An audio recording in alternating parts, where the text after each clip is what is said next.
Good morning, my beautiful people. This is John from USA London. Welcome back to Sunday Talk, episode number 173. In this episode, just like every week, I'm gonna go over 5 questions that I received from you guys regarding I-130 process. I have another powerful code for you, and also we're gonna go over NVC update of this week for some of you guys who miss on this Tuesday update. Okay. Before I start today's video, I want to wish you guys happy Sunday, and also I want to thank all of you guys for your wishes on my birthday last Sunday. I really appreciate it. So guys, if you are new here, my goal is to help newcomers, permanent resident, and also U.S. citizens regarding the I-130 process, some other immigration questions as well, and also any other topics that will help newcomers to have a better life here in the United States of America. Without further ado, let's start with the powerful quote that I have for you today. Today's quote is coming from Byron Katie. Here's the quote: "It's not your job to like me, it's mine." It's not your job to like me, it's mine. Yes, I have to like myself. A lot of you guys are unhappy just because you're waiting for somebody to like you. You have to like yourself. That will make you happy. Your happiness is inside yourself. You have to like yourself. Don't wait for somebody else to like you. By doing that, you're going to be miserable in your life. So I think it's a powerful quote. Let me know in the description below. What do you think? So guys, let's start with the questions that I received from some of you guys. The one we're going to go over in today's video.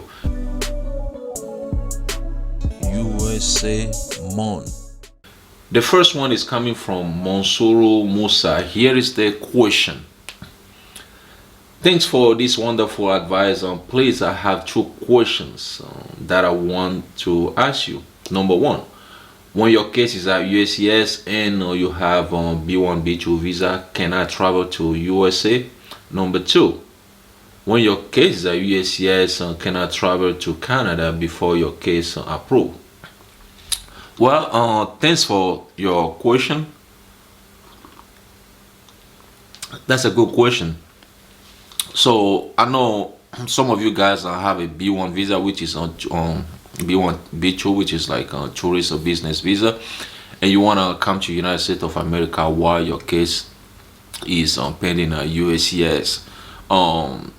What I always tell people is that there is I didn't read anywhere where you cannot travel to United States of America when your I-130 petition is in process, when you get your either your business visa or tourist visa.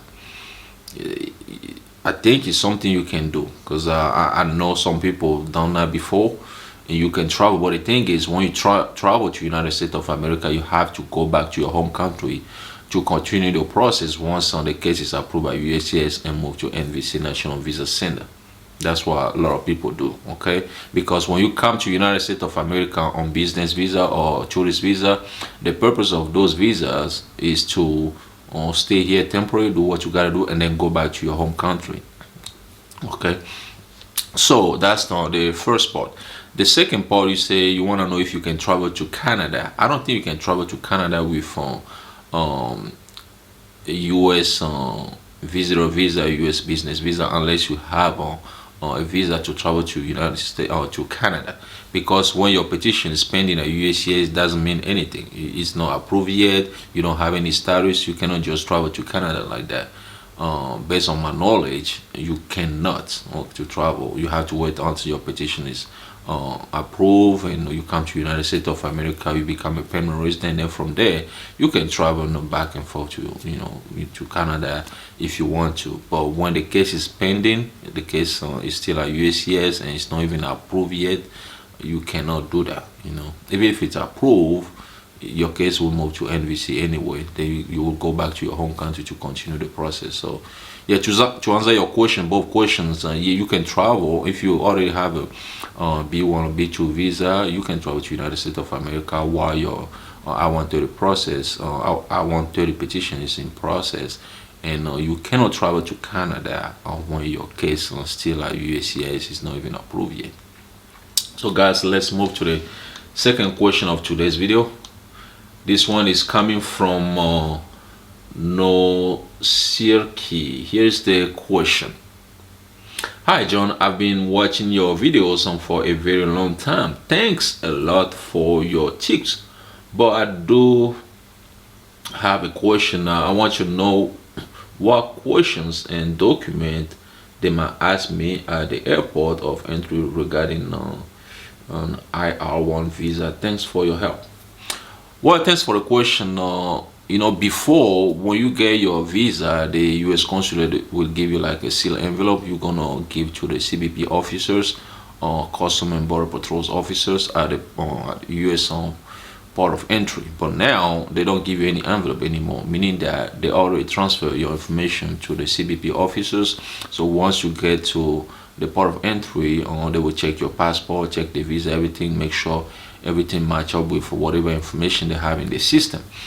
As far as question, well, they can ask you any question. It depends. Okay, it depends. During the flight, something might happen, or when you live in your home country, maybe something happened. If they suspect something, they will ask you a question. But as far as the visa itself, well, all those information they already have them in their computer. Okay, and then they just again, if they have a question to ask you regarding that, it's gonna be just a basic question, and I cannot tell you exactly what question they will ask you, because it will based on the trip, or based on maybe the information they have in your passport and stuff like that. Okay, in general, they will check your passport with the information they have in their system and let you in. Okay, let's move to the third question of today's video. This one is coming from Miriam Katako. Here's the question. Hi John, I have been watching your videos for long. Thanks for your tips. I have a question, please. If you apply for CRBA for your children, how many months does it take to get their passport? Well, thanks for the question. So CRBA is basically consular report of birth abroad. For some of you guys who are US citizens and your spouse gave birth in your home country, well, you can apply for the CRBA to once it's approved, then the baby will get a US passport. You apply for US passport for the baby, so that baby will come to United States of America with your spouse. Okay, in case your spouse will get a visa to come, immigrant visa to come to United States of America, so both of them can come together. So now this viewer or subscriber want to know how long the process will take, the CRBA process will take. So when I replied to this person, I didn't do in-depth research regarding how long it will take. Well, after that, I did a research. So roughly, it might take 15 days in some situation. Sometimes it can be a little bit longer than that, but in general, 15 days. That's what I found after I did my research. Okay, so if you are in that situation and maybe it's taking more than that, you can contact the US consulate and see what's going on. But in general, that's what I recommend, the 15 days. Okay, so let's move to the fourth question of today's video. This one is coming from Asem Tabe.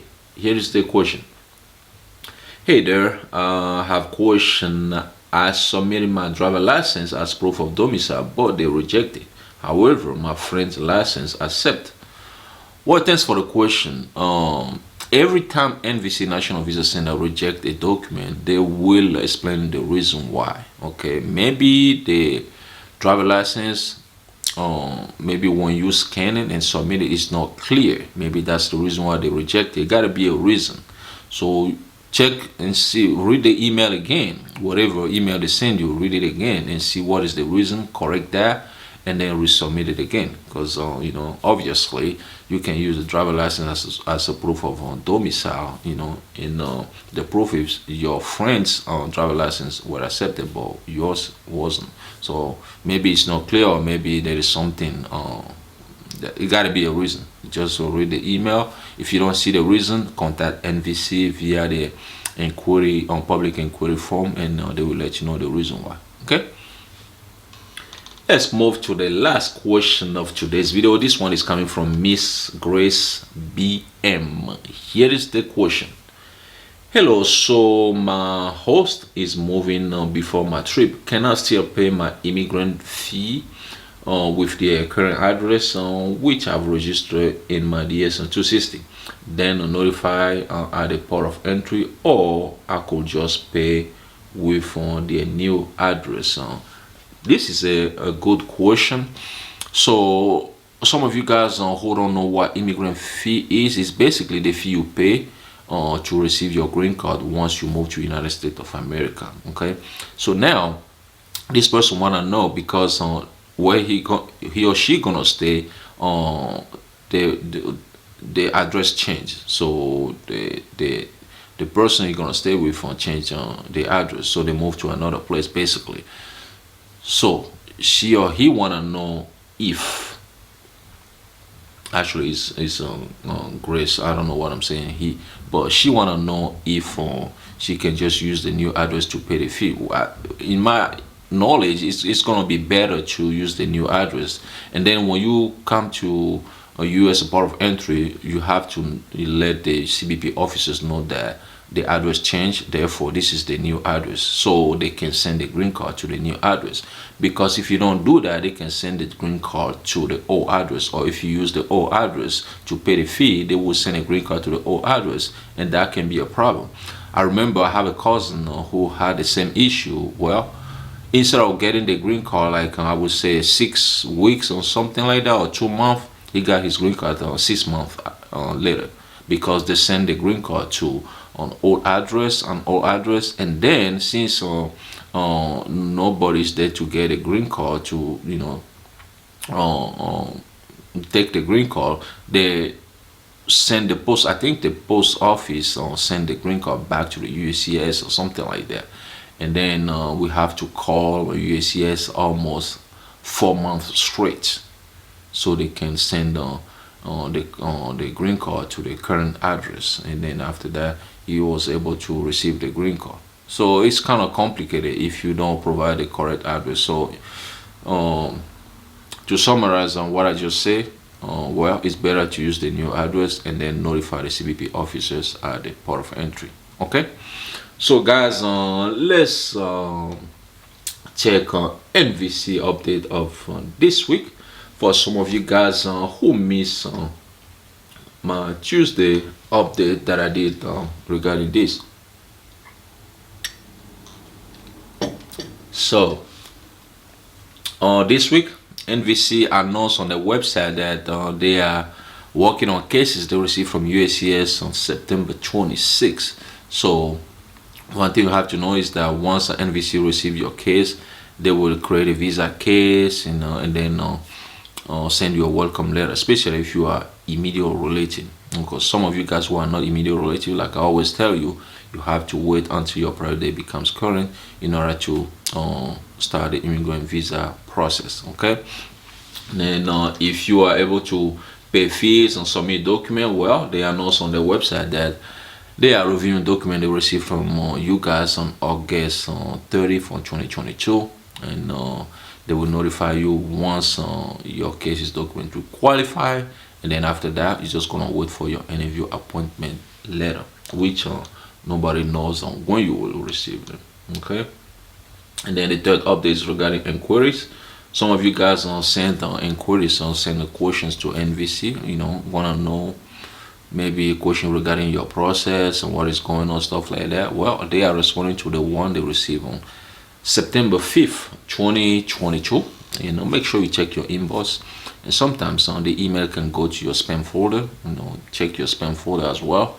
Then once you see the email, open it up and see exactly what kind of email NVC send you, or what is their response to your email. Okay, so roughly, just like every week, that's what I have for you. All those 3 things. We went over 5 immigration questions regarding I-130 process. I talked about the powerful code, which I think is a powerful code, positive code.